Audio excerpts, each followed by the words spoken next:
Hello. Hi, To begin with, can you say your name? my name is Phan. First name Phan and family name is Phan. Full name is Phan Tan. But in Vietnam, we is Phan Tan.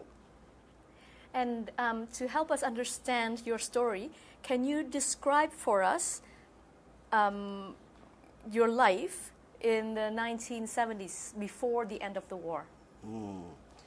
In the war, I was born in 1946, so we and grew up in the war. So when I grew up, I understand about the war a lot because I go to school. I live with my family, parents, and the brothers and sister. After that, I went to in the battlefield because I was lieutenant of Republic of Vietnam. Then I had to fight with communists, Vietnamese communists. When I was a boy, I go to school with my friends, small one, and my brother, blood brother. When we grow up, all of them go in the army. The rest of my friends, including my brother, sacrificed in the battlefield. Just me, lucky is a survivor. And then after 1975, because I was a lieutenant of the Republic of Vietnam, so they put me in jail, means re-education. Yeah. Then, re-education, they wash the brain. But we choose freedom. We live in with human rights. Everything we play, we live very nice. It's not like under communists. But in education, a lot of people die because disease, hungry, escape. When they escape, they was captured and then not forgive, and they shoot them. Yeah, so a lot of people die. After 2 years, this is very lucky for me, I escaped. Yeah, I escaped from the mountain to Saigon, and I live there. I go around in the city of Saigon. So sometimes I am very hungry, so in the day I drink water in the park. At night I have to sleep around anywhere in Saigon, in the tree, in the sewer, everything under the bridge. Until one day I escaped by boat from Ratja. Yeah. Can I ask you a few questions to follow up on what you've just told me? During the war, you lived in Saigon. Your family lived in Saigon? No, just me, because my family lived in the Ban Ma Thuột. In Ban Ma Thuột, which is in the mountainside. Right. And how long were you in the army for? What? When did you join the military?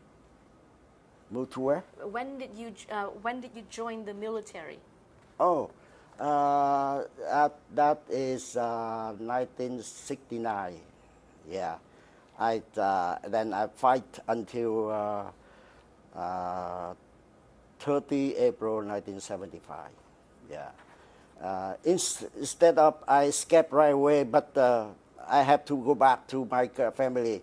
Then they put me in jail. That's the reason.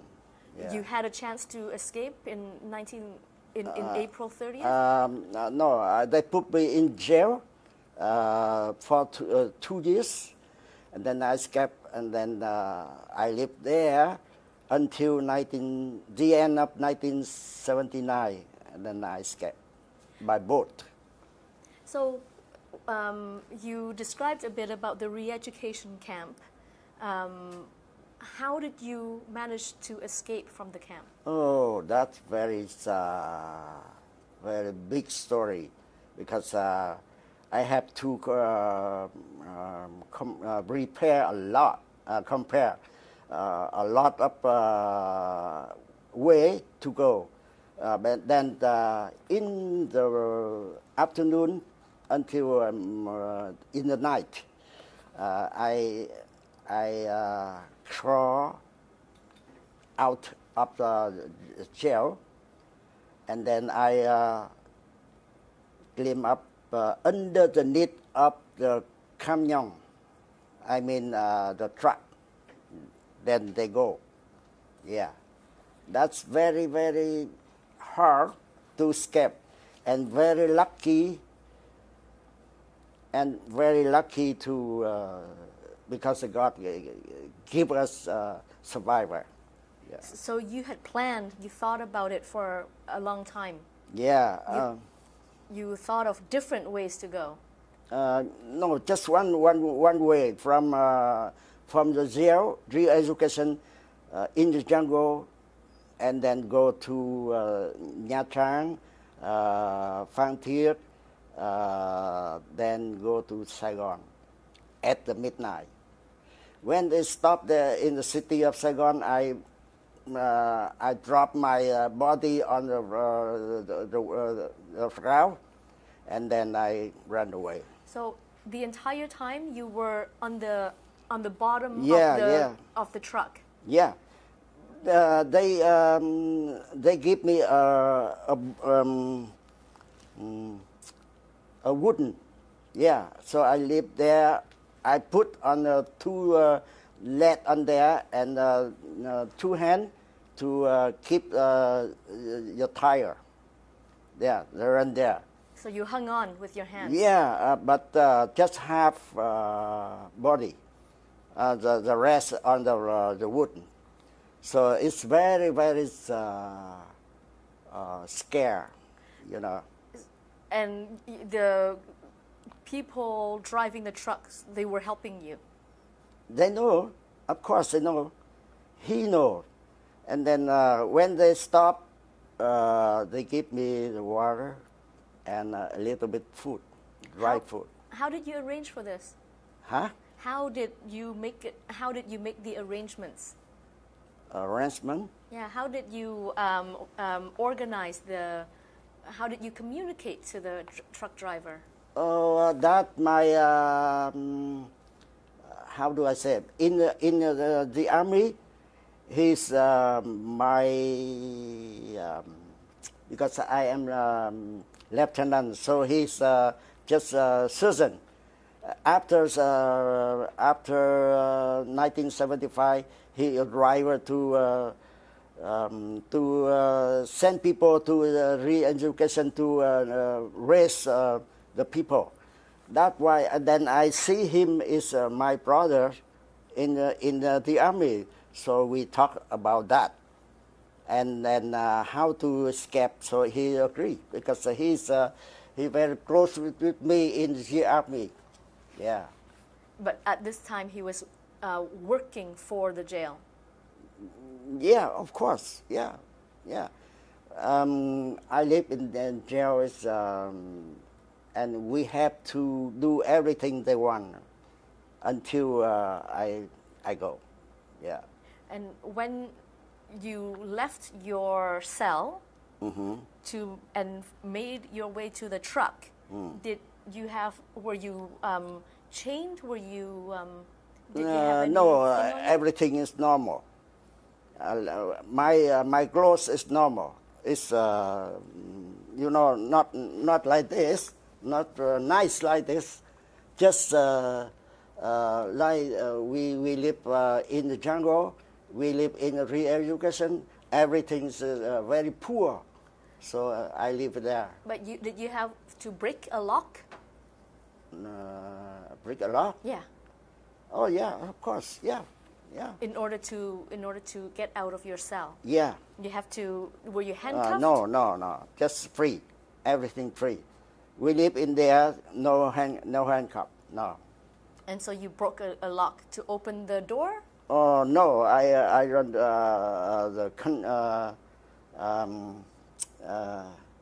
I don't know how to say, but I run under the ground and go out. So you dug a hole? Yeah.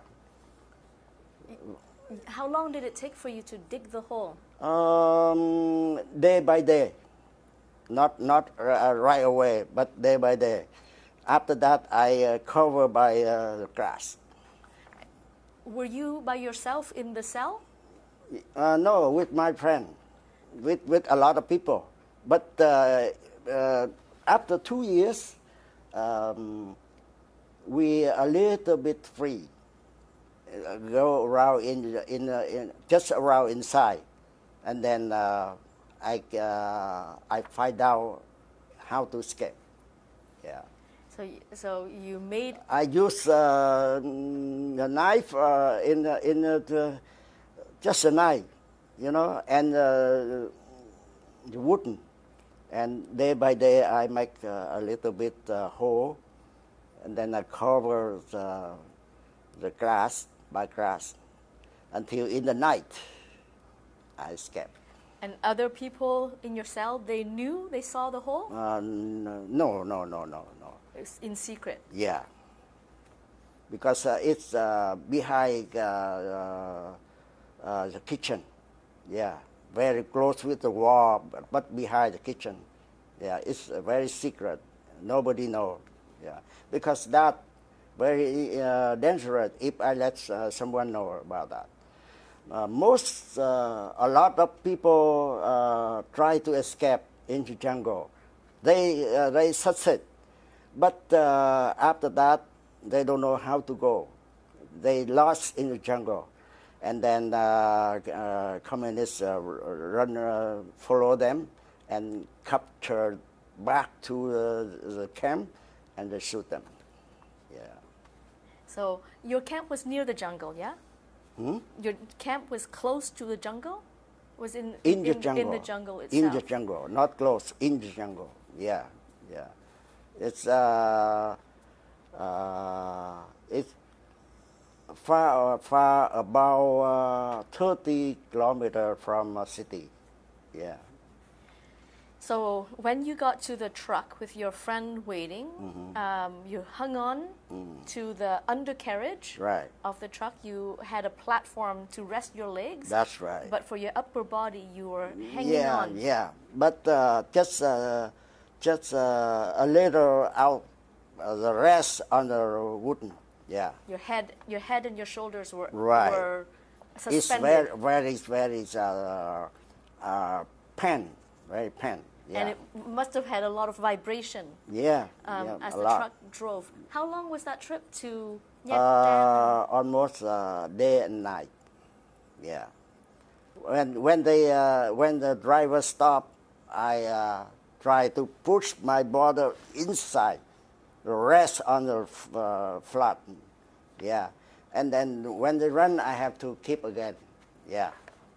I have to try to keep the tire to run. If not, if I don't keep everything, I will fall on the ground. And then they will run over me, It was very dangerous. Yeah. This is I think nobody else can do like me. Yeah. And you came back to Saigon. Yeah. Where you lived underground. You lived in. Oh, I live anywhere in the city. I sleep on the tree. I sleep under the bridge. I sleep inside of the box in the It's near, you know the Thanh Binh movie. In there, near there, I have a Thai Binh market, so I live in there. Yeah, they sell poultry, yeah, chicken, duck, or something. So I live under there. Yeah, every night. Under the market, in the market, under the stalls? Under yeah, under store. Yeah, I live under there. Under the, like they have stalls? Yeah, and then I crawl in there, brawl in there, and I live there. Did anybody see you? No, I don't let them. Yeah, some day, some night, someone go around, and I have to just still lie still there. Yeah. Where did you find food? Where do I find? Food. Anywhere. Food? No food. No food. Just water. And then when I came the first weeks, I came to my brother, relative, to get the food. But after, in 1979, communists, they go around to capture anybody's illegal. Yeah. So I have to, after 1 week, after 2 weeks, I have to go out of the house and go around on the ground of a city. So most I drink water. Yeah. Sometimes I come back to my relative to get the food, and then I have to run away. Yeah. And in the daytime, when you're not hiding at night, in the daytime, can you just mingle in the crowd? Did you feel safe in the crowd? In the day, I have my friend, and they sell the book on the city. So I go with him, and then I sell the book. Sometimes we go around the houses to buy the book cheaper, and then to sell. After that, I have a little bit money. I buy for bread to eat. Yeah. So that was your life for how long? From 2 years. 2 years. Live around on city for 2 years. It's very. I don't feel I am people. I don't feel I am a human being anymore, because it's terrible. Yeah. We live anywhere we can live, because I try to avoid to escape from Vietnam. Yeah. It's very hard to live. So how did you find a way to leave Vietnam? After that 2 years, my mother sell the house, and then come back to Saigon and try to find me, and she give me the way to go to Kiên Giang, Rạch Giá, and then I escaped by boat in the end of 1979. She gave you money? Gold. Gold. Yeah. She sold the house in Bang Mê Thuột. Yeah. Where did she live after that? We have 2 houses. Yeah. So she moved back to the house in Saigon? No, she go back to Bang Mê Thuột. Okay. Yeah, just let me go. Oh, she sold the house in Saigon? In Bang Mê Thuột. Oh, okay. She had 2 houses. Yeah. Sorry. Yeah. So she gave you gold, and not give me, give to the who take care of that. Yeah. the boat, the organizer. Yeah. Right. of That's the right. boat. Yeah. And he was leaving from Rajya, Raja, and yeah. you went there. About 3 days and 2 nights from Raja to Lim Sing Camp, belong to district Chanthaburi in Thailand. Yeah, we went there in the camp. Just 2,000 refugees. Yeah, about 2,000. How big was the boat? Oh, very small. I lie down underneath and I bend body. Yeah, about 42 people in the boat and just go. And you went towards Thailand in the Yeah. in the west. Yeah, from the to Thailand. 3 days and 2 nights. Did anything eventful happen during your trip? Just we saw one the ship of Thailand, but they don't they let us go. Did they rob you? No. We lucky, Did but they, you know many people die in the sea and captured by pirate. and so how long did it take for your boat to arrive in Thailand? Like I said, 3 days and 2 nights. The end of 1979, the sea, the surf of sea, oh, very high. We run with lucky because most people, a lot of boat die. A lot of people die in the sea. But after that, we lucky to land it on Thailand. Yeah. Were there moments during your trip where you felt like the sea was too rough for you, for the Yeah, boat? right. It's terrible when we in the sea. It's terrible. Like, we feel die anytime we die. Waves were high. Yeah, very high. When we up there and then we go down in the deep of the sea, and then go up again. That's terrible. The surf it's kill anybody. Yeah. And was that during a storm or just normally? No, normal. Wow. If a storm, we die already. So what was the refugee camp like? What were the conditions of the camp? When we came there, it's okay, not fine. But they every day they give us the food and water. With a pastor, I can't remember his name, but he very kind. He from Christian, every week he come to the camp and give food and water for refugee. And then we just live there until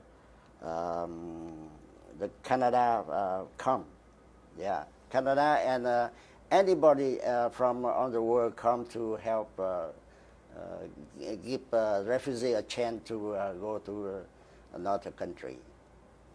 And how did you decide to apply for settlement in Canada?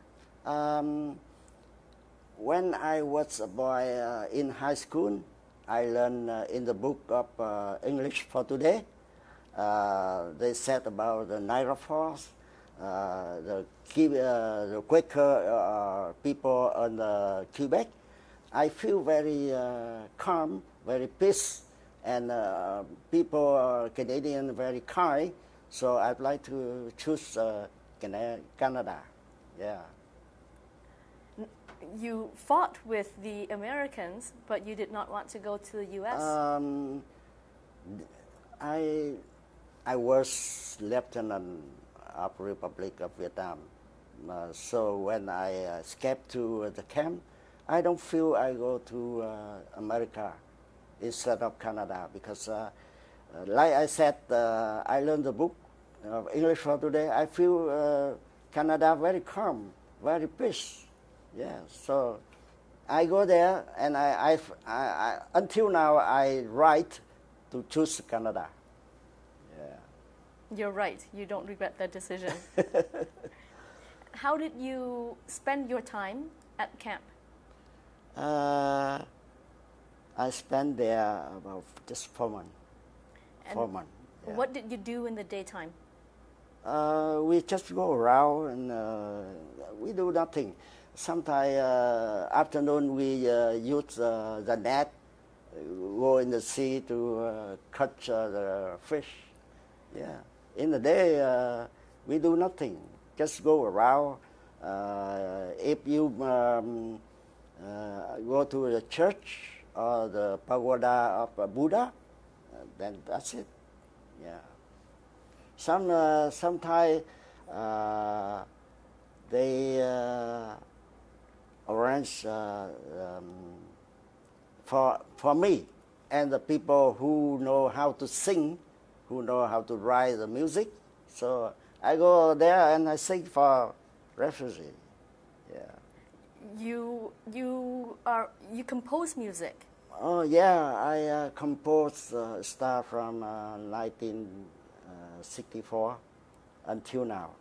Yeah. When I came to the camp, I write music and sing for them too. Yeah.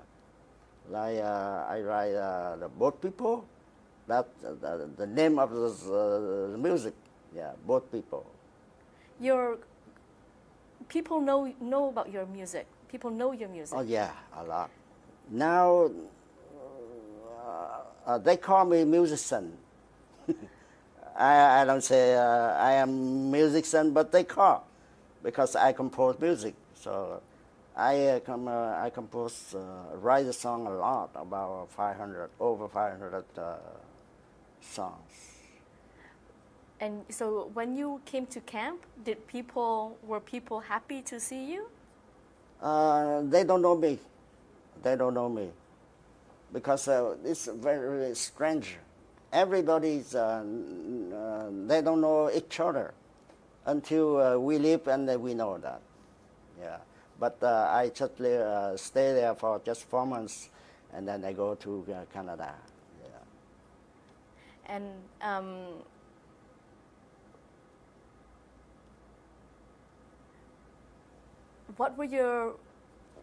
how did you decide where in Canada you would settle? The first arrival, I arrived to Montreal, and I lived in a military camp there just 1 week. And then I was sponsored by the church. Yeah. In the camp, I was sponsored by the church already. So when I came to Montreal, after 1 week, they come and send me to Brantford. That's the first city I camped. And then after 1 year, I come back to Toronto and live until now. Before you arrived in Canada, you already knew that you had sponsors waiting? I don't know. They just choose me. I don't know who's that. But after that, I just know when I came to Brantford, I know that the family of Mr. Don Ian and Betty Ian, his wife. Then I stay with them about 1 year. After that, I say goodbye and come here to make a new life. So when you met them, that was when you found out that you had sponsors? Yeah, yeah. What were your first impressions of your sponsors? Oh, I came to Canada in the winter, so I'm very cold. It's cold in my impression. And my experience there, I have to find out the winter coat. You know, very too cold. Until now, I live there almost 40 years. The day I will see in the winter, I scared. You never got used to it. How did your sponsors help you in those first few days, the first few weeks in Canada? They sponsor me. I go to stay with the family of Ion. They give me the food and they send me to school. That's it. Yeah. And 1 year I live. You lived with them for 1 year? Yeah. You lived in the same house? The same house. Yeah. In Brantford. And you ate food with them like you were family? That's right, yeah. And how old were you at the time? Who? How old were you? About 30 years old. That's right. Yeah. Now I'm very old now. 74. Not too old. And they put you into studies. They enrolled you. Yeah. In what studies? Brantford. In studying what? English. Yeah. I know English in Vietnam already. And when I came here, I tried to learn more English. Much more better. Yeah. And I find learn about the tuner to try to make a new life. After I left their family behind to come Toronto. Why did you decide to go to Toronto? Because I'd like to make a new life better that belong to them. You know, we lived with them 1 year and longer make a lot of trouble. So I'd like to make freedom and let them, they feel good, they feel better, and then let me go. They say goodbye to let me go to Toronto until now. But you didn't want to stay in Brantford? No, just 1 year. Why did you not want to stay in Brantford? Sometimes I come back to visit them, but I knew he's passed away long time, and his wife is Alzheimer, and I just talk their children, yeah, and until now I don't know, because I try to email, but I don't see the answer, so I don't know how they now. So you went to Toronto to find work? Yeah. What work did you find? Tuner. You know, tuner. After that, I just general labor. Yeah. I make the golf ball. Yeah, 39 years I worked there. Yeah. But after 39 years, the company moved back to America. So it's time to me to retire. Yeah. And the tuning job is piano tuning? Tuner. Tuner? Yeah. Yeah, just 1 year.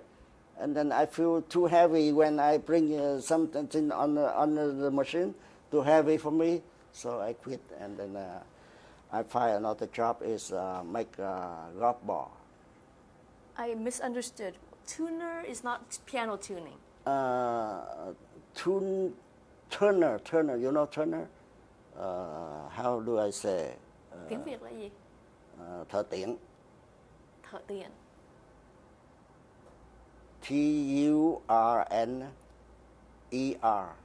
Turner. Turner. What does that Thợ tiện. Tool and die maker. Tool and die maker. Yeah. Okay. Yeah. It's heavy work. Tool and die maker, but too heavy for me, and then I quit to find out another job, make a golf ball. It's easier and very just not heavy.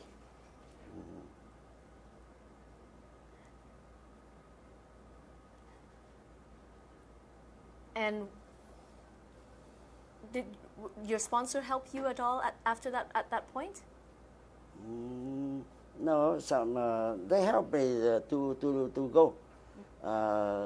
when I get married, they come.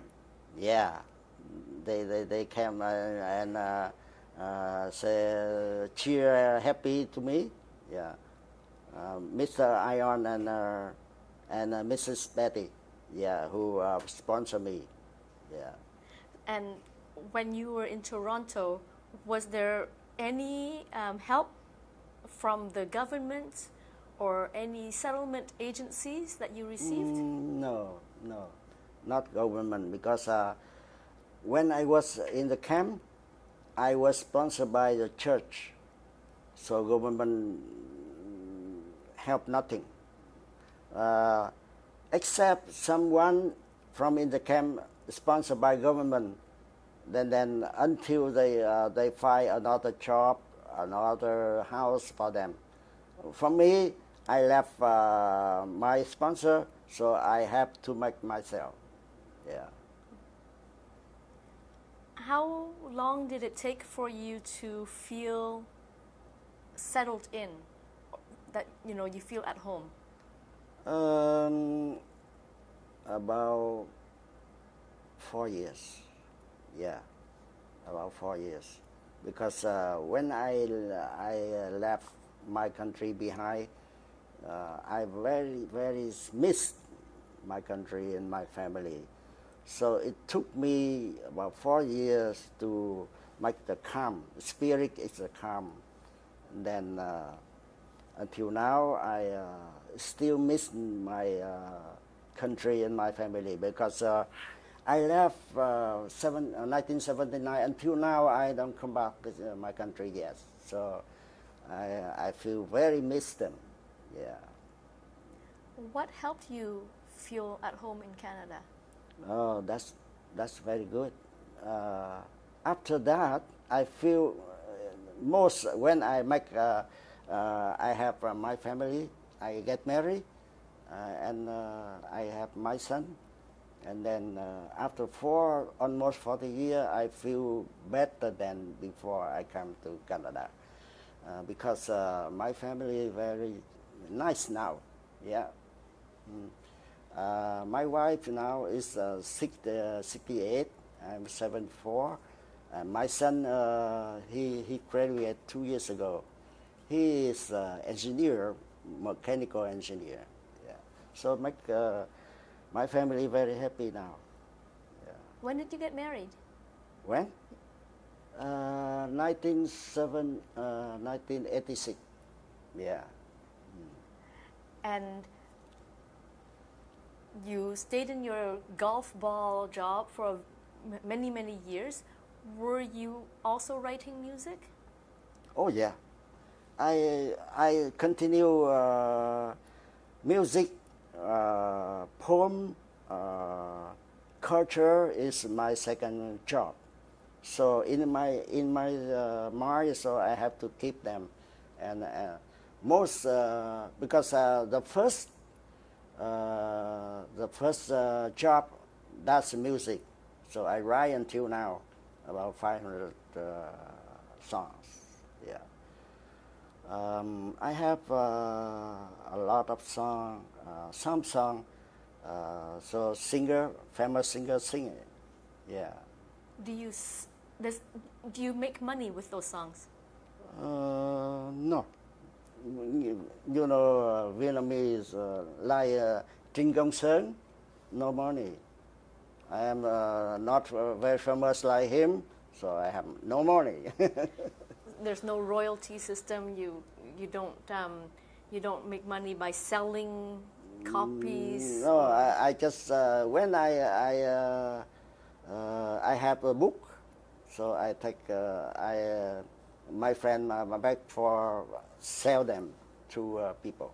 Yeah, the book, music book, or poem book, everything. Yeah, that I make money, but not much, no. But you're famous for your songs. People, the people around the world in the Vietnamese They community. say that I know. I am not saying. I'm very famous because they say like that.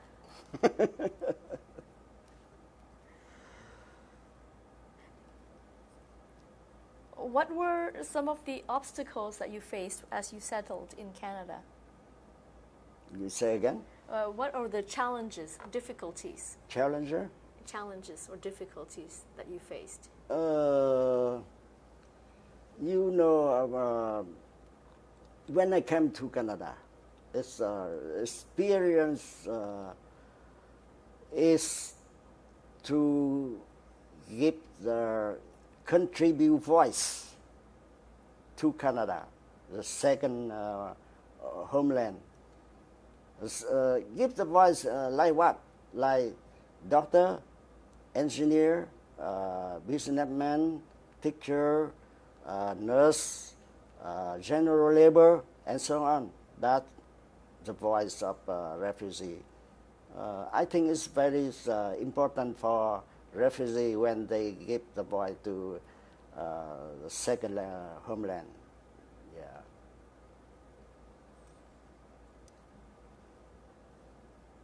What next? What helped you settle in? What helped you feel settled in to Canada? Help me to get in Canada? What helped you feel settled in Canada? I feel very happy, very peace, because the life of Canada make me happy. Yeah, I have a chance to make a new life for myself and for my family, and including for Canada too.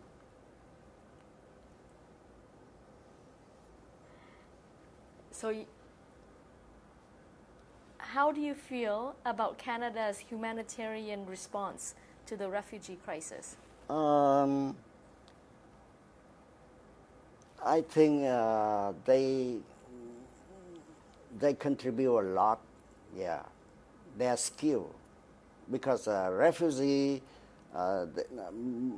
many people have a skill, have high culture, yeah, and then they contribute to Canada, make Canada better a little bit by refugee, immigration, you know, yeah.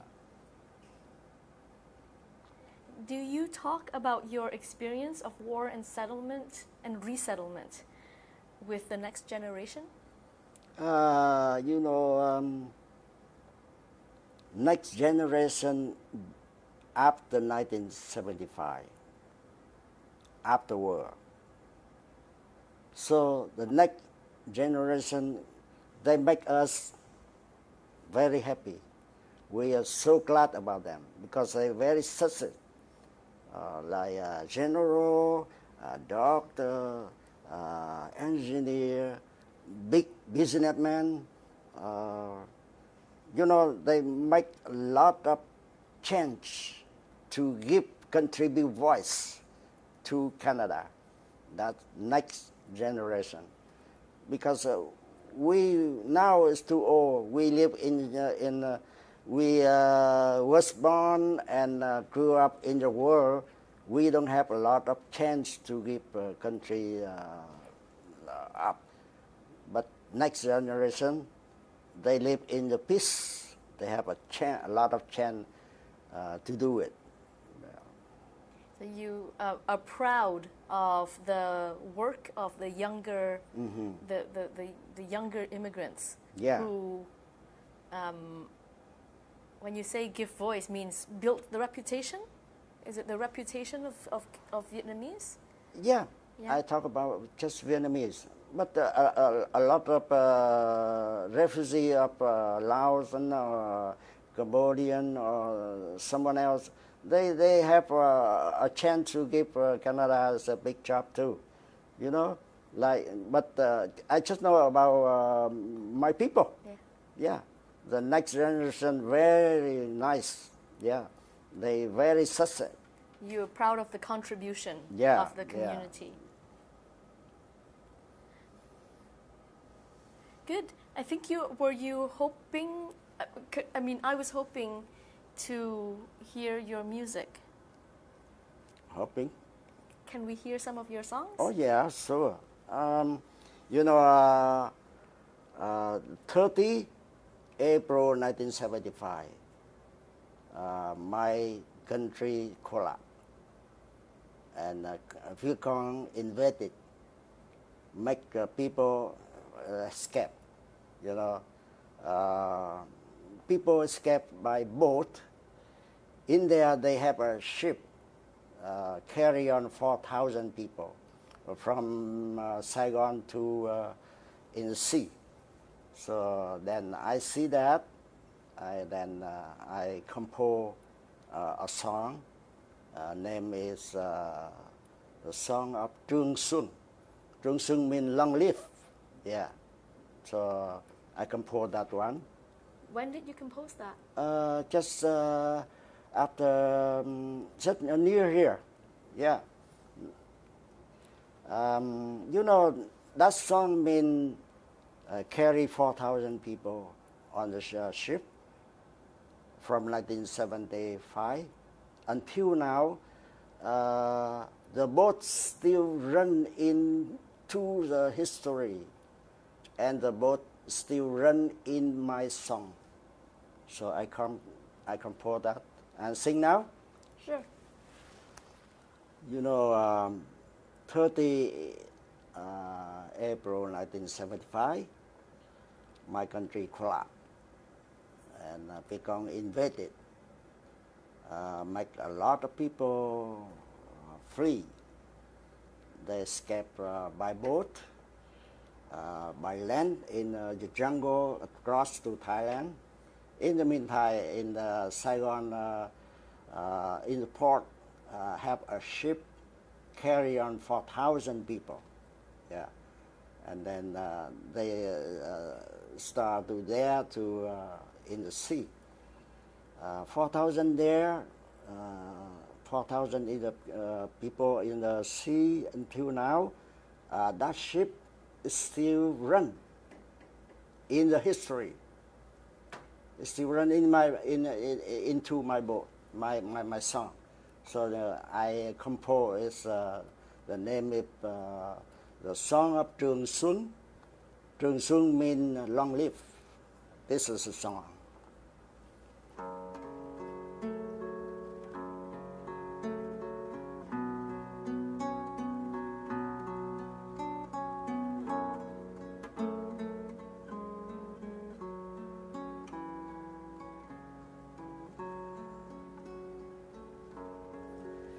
Tôi có nghe đất nước tôi kể về một con tàu.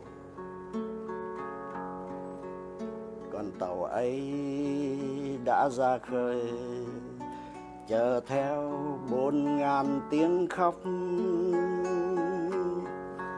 Biển mở cửa sẽ thành một vết thương sâu, dỉ máu 4.000 năm dòng dã chia liền.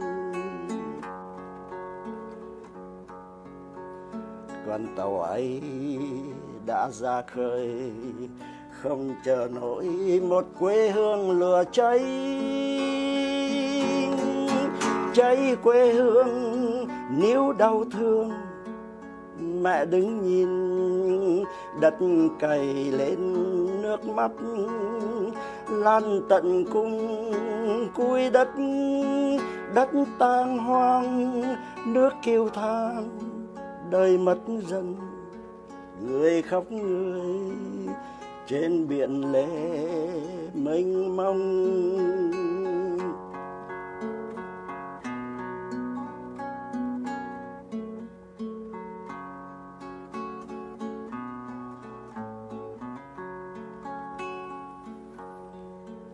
Tôi có nghe đất nước tôi kể về một con tàu. Con tàu ấy đã ra khơi, chở theo em và nước mắt. Không đợi tôi kịp chôn người lính hy sinh, ngoài phố, không đợi tôi kịp nói lời yêu em.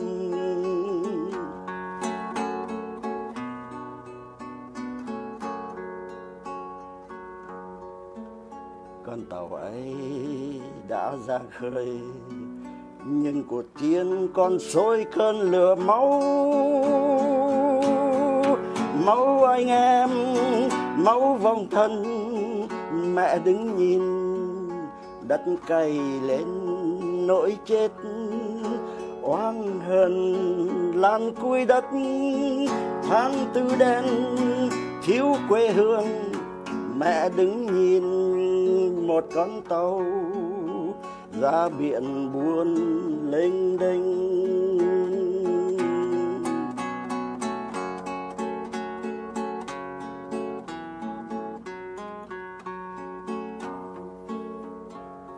Rồi năm tháng lạnh lùng trôi đi, tiếng con tàu vẫn còn rẽ sông. Biển thời gian vẫn còn dư lại 4.000 tiếng khóc, tiếng hờn nước mắt chảy ngược vào lòng. Đời vẫn còn giữ một trang bìa buồn, và giữ lại em, và giữ lại em, và giữ lại em. Rồi năm tháng lạnh lùng trôi đi, tiếng con tàu vẫn còn rẽ sông. Biển thời gian vẫn còn giữ lại 4.000 tiếng khóc, tiếng hờn nước mắt chảy ngược vào lòng. Biển vẫn còn giữ một trang bìa buồn, và giữ lại em, và giữ lại em, và giữ lại em.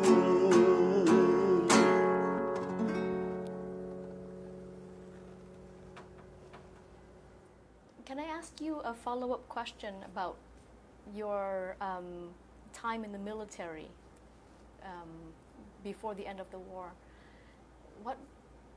What were some of your memories of that time? You know, Vietnam have two zones. North is belong to communists. The south is of the Republic of Vietnam. The war set out from 1954 when they divided two parts of Vietnam.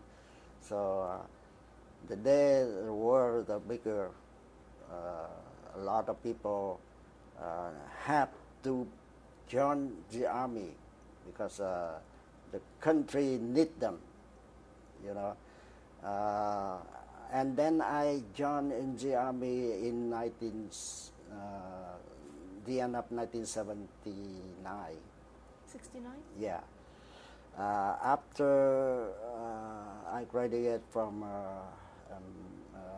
military camp, and then I go to battlefield. You know, when I was a boy, my brother and my friends go to school. After that, they grew up, and a lot of people, a lot of my friends joined the army, and then they go to battlefield, and then they sacrifice. My friend, including my blood brother, they sacrificed in 1972. Yeah. In the meantime, I fight in the jungle too, but the God, the Buddha, Jesus cover me, so I survive until now. After war, you know, I back to country because my country collapsed and invaded by Vietcong, so they put me in jail. You know, before there, I fight with communist Vietcong. You know, I don't know how to kill them, and I see they kill my comrade in the battlefield, and then I use a grenade. I throw to them. I don't see them, but I hear. I heard they cry because they injured and someone died. That's why, in the war, we kill them. If we don't kill them, they kill us. That's it. That's the law. Yeah. Did the you rule. Did you come close to dying yourself? Oh yeah. When I fight with Viet Cong, sometimes it's far, sometimes it's very close, and we fight together in close. If you stronger, you kill them. If you weak, they kill you. And then I have a kung fu. That's why when I fight with Viet Cong, I use my kung fu to survive. Yeah. Your hand to hand. Yeah. Like, yeah. Because when we fight together in the battlefield, we don't use the gun anymore. Just use a knife or hand. You know that. Yeah. Did you ever get wounded or did you get injured? Oh yeah, I have injured a lot. Yeah. I injured by fight together, close fight. Injured by the bullet, a knife. Yeah, my body have steel inside here. Yeah, but God give me a survivor because I am a right man. Thank you very much. You're welcome.